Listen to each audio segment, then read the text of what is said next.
তথ্য সম্প্রচার মন্ত্রী জহিরুদ্দিন স্বপন বলেছেন, শাপলা হত্যাকাণ্ড সহ 2024 পর্যন্ত সকল মানবতা বিরোধী অপরাধকে তামাদি হতে দেবে না সরকার। সুষ্ঠু তদন্তের মাধ্যমে বিচার করা হবে অপরাধীদের। আর খেলাফত মজলিসের আমির মামুনুল হক জুলাই শহীদদের মতো যারা শাপলা হত্যাকাণ্ডের শিকার তাদের রাষ্ট্রীয় সম্মাননা দেওয়ার দাবি জানান। জাতীয় জাদুঘরে শাপলা স্মৃতি সংসদ আয়োজিত আলোচনায় এসব কথা বলেন তারা। রিপোর্টে আরও জানাচ্ছেন জাহিদ রহমান। 2013 সালের 5 মে শাপলা চত্বরে হেফাজতে ইসলামের সমাবেশে নারকীয় তাণ্ডব চালায় তৎকালীন আওয়ামী লীগ সরকার। সেই স্মৃতিকে তুলে ধরতে শাপলার শহীদ স্মৃতিগাথা শীর্ষক মাদ্রাসা শিক্ষার্থীদের অংশগ্রহণে বিভিন্ন প্রতিযোগিতার বিজয়ীদের মাঝে পুরস্কার বিতরণী অনুষ্ঠানের আয়োজন করা হয়।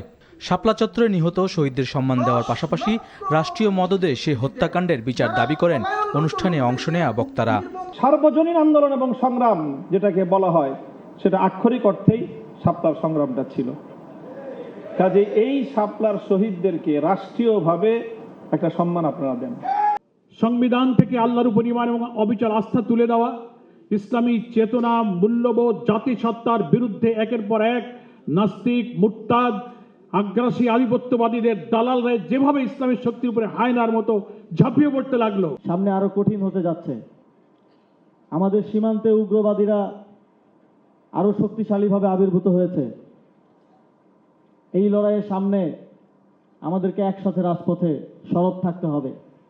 ফ্যাসিস্ট সরকারের আমলে গণতন্ত্রকামী মানুষ নানা নির্যাতনের শিকার হলেও যে ঐক্য ছিল তা ধরে রাখার আহ্বান জানান তথ্যমন্ত্রী। বাংলাদেশে কোনো অপরাধকে আমরা তামাদি হতে দেব না।